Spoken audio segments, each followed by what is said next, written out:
want local news that impacts you? We've got you covered. We're on your side. On your side, this is News 12 First at 5.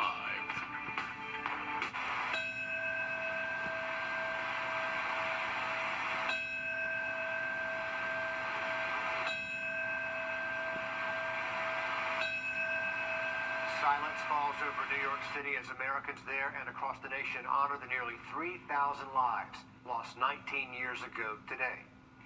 Here at home, ceremonies for the victims and heroes of the September 11 attacks held across the area. Today, people showed up in person and virtually to pay their respects on a day many will never forget. A young lady came out of a building that and started screaming that a plane just hit the tower, and we all should just come look at the news, and that's what we did. Good afternoon. First off, we want to take you to New York City and Ground Zero.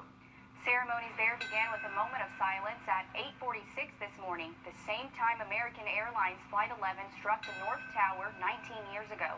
This year's commemoration at the 9/11 Memorial Museum was unlike any other. The annual tradition of the reading of the names of victims at the memorial was changed to a recorded message, but the power behind those names was not lost. There were 5 more moments of silence throughout this morning, the last at 10:28, the moment the North Tower fell. Steps away from that memorial at Ground Zero, some family members of the victims organized their own name-reading ceremony for the loved ones they lost. These families decided to hold that in-person reading of the names despite social distancing and a plastic barrier separating the speakers and the crowd. The emotional connection between those there today was as strong as ever. And my father, FDNY, Lieutenant Joseph P. Gullickson, letter 101. Daddy, not a day goes by where we don't think of you. We miss you and we love you. Sad reminder from her, Vice President Mike Pence, and the Second Lady also among the speakers there this morning.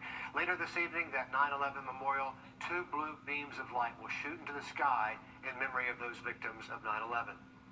Our commemorations here at home also seeing changes because of COVID, but that same spirit of remembrance and compassion was still felt by all. Celeste Springer takes us there. It's been 19 years since the events of September 11th, 2001. We all can remember what happened on that single day in history, and it's a question that brings both chilling and vivid answers. Where were you on 9/11?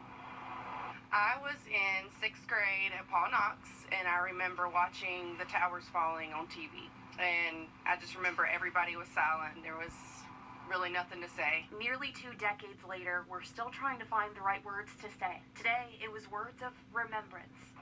We are here to remember those first responders, those firefighters, the law enforcement that gave the ultimate sacrifice. Ceremonies like this one here at Fort Gordon, honoring lives lost. No one knew that, thousands of firefighters, even, casualties, were not going to go home. So we train as we want to survive. We train as we want to go home. And recognizing things were never the same.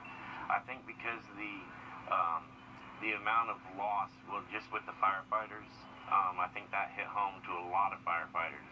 Some of them knew that, what they're getting into, that they weren't going to go home that evening. While people watching the ceremonies at home recall their own memories. I remember we lived close to the airport, and I can remember all the airplanes that were coming in, landing, as they were clearing the skies. I can remember Daniel Field having tons of planes sitting out there. Though we all still struggle to find the words. And now, I look back at that moment, and it is something that we'll never forget. Celeste Springer, on your side.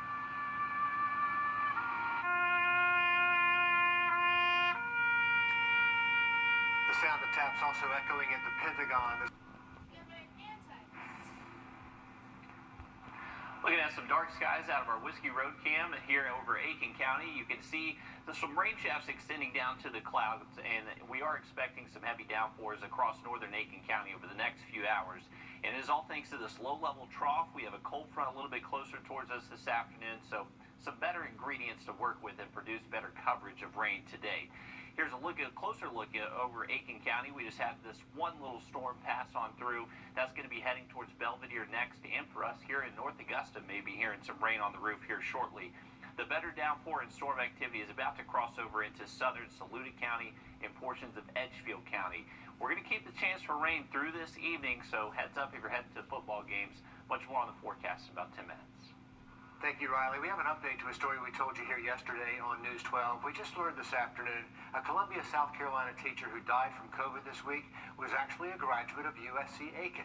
Demi Bannister was a third-grade teacher for the Richland 2 district in Columbia. She tested positive September 5th. 2 days later, she passed away. USC Aiken tweeting this afternoon that she was part of their class of 2016. They say she was in a sorority, took part in talent shows, even led a song during the Omega Phi Alpha National Convention in 2014. She was described as a sweet, sweet person who had the voice of an angel. Timmy was 28 years old. Checking our COVID numbers now. Cases since their last update on Tuesday, they've now seen 49 cases total. Kids in Aiken County could be going back to school 5 days a week sooner than later. The Aiken County School Board will talk about that move in a special called meeting at 5:30. That's after a recommendation from the Back to School Advisory Committee. Originally, the recommendation was supposed to come next week. The plan was for elementary students to return to in-person 5 days a week starting September 21st. We'll see if that changes. Drawing comparisons between the 9/11 tragedy and today, we hear from a man who lost his father in the attacks when he was just a boy. We are tracking a thunderstorm heading towards us here in North Augusta, portions of the metro as well. Give you a look at some other storms we're keeping an eye on in your weekend forecasts next. South Carolina. I'm Lindsey Graham, and I approve this message. There are images we'll never forget, the two towers burning and collapsing. Bystanders horrified as the rest of the country watched on TV. Something we will never forget, especially one man who was just a boy when he lost his own dad that day. Laura Podesta spoke with him as he compares that day with what's going on now. Matthew Bocci says he used to spend hours behind the computer searching for images of his dad and the footage of the burning Twin Towers on 9/11. John Bocci, a 38-year-old managing director at Cantor Fitzgerald, last spoke to his family in a phone call from the 105th floor of the North Tower. He showed and exhibited a lot of bravery and courage that day, and I try to live my life that way now. You know, I remember him for that, for the good things. Not, what possibly happened to him, did he suffer, things like that. Matthew says he always admired the way the nation came together after September 11th. Something he's afraid is not happening during the coronavirus pandemic. Do you see any correlation between 9/11 and what's happening now? Absolutely, but the problem is the same unity and good that came from post 9/11 has not been the same now in a sense. Bocci believes what's missing is the universal feeling of patriotism. Instead, there's divisiveness. I feel like there's just so much hate in the world. Matthew is out with a new book called Sway, which chronicles his struggles with his father's death. He says getting sober helped him cope, but so did the support of his community, and he hopes the country can unite once again while facing the terror of a pandemic. Bocci's book also talks about all the research he did to try to find out how his father died. By the way, the book Sway is available now. On your side with your hour-by-hour forecast. A little bit different perspective from our Live Eye Camera network of some ominous skies heading towards us here in Augusta. This is storms moving close to Burnett Town, Clearwater, close to us here in North Augusta, and do expect rain over the next hour or so as these storms continue. We are only at 83 degrees this afternoon currently out at Bushfield. It is thanks to some showers we saw a little bit earlier that did cool us off just a tad. So that is the one good thing about the rain out there this afternoon. Let's take a closer look at this downpour we're tracking about to move into southern Saluda County, now affecting places like Rich Spring, Bonetta. You're going to be included in that. Also Ward, Johnston. This storm is going to be moving your way within the next 30 minutes, and it is producing lightning, so need to be sure to be getting inside and away from windows.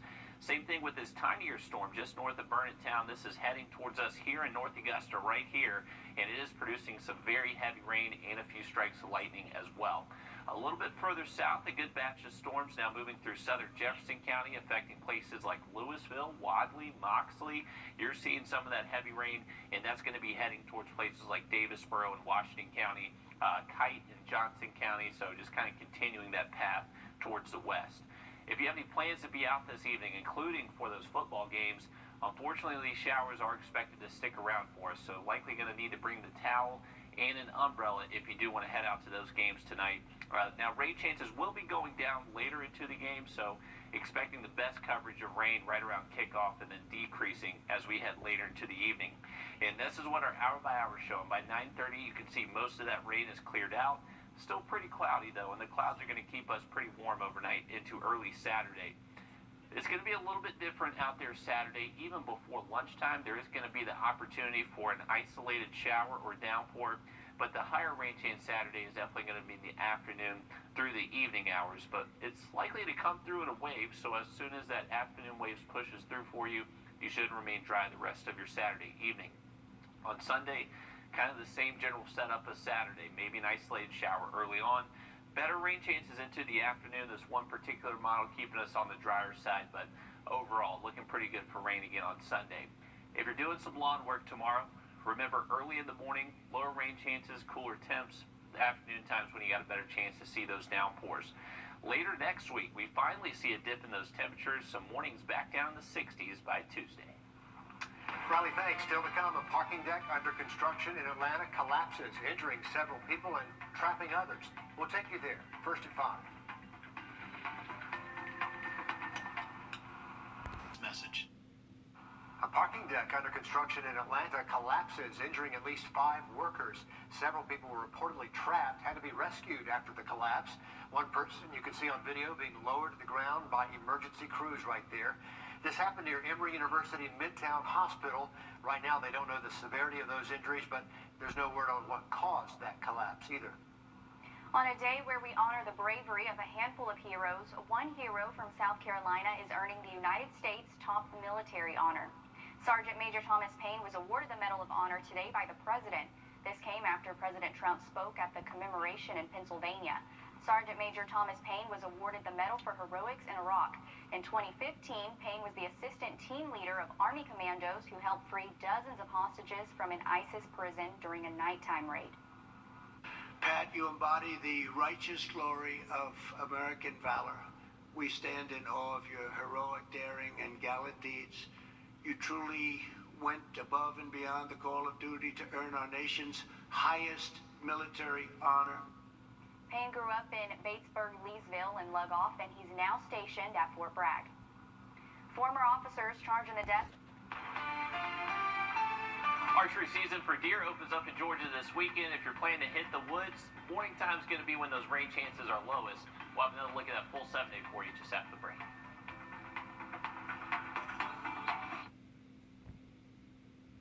Their car wreck? That's easy. Call all nines now. All right, let's take a look at your community calendar. How about an outdoor movie night with the family this weekend? That's happening at Evans Town Center Park on Saturday. The movie's going to start at 5:30, and they haven't quite decided on what movie just yet. But the good news is you can show up early. They're going to have games, giveaways, and the best part is it is free. Should be a great time out there. Just watch out for the chance for some rain later Saturday afternoon. And how about the rain out there today? This is a look out of our Grovetown camera.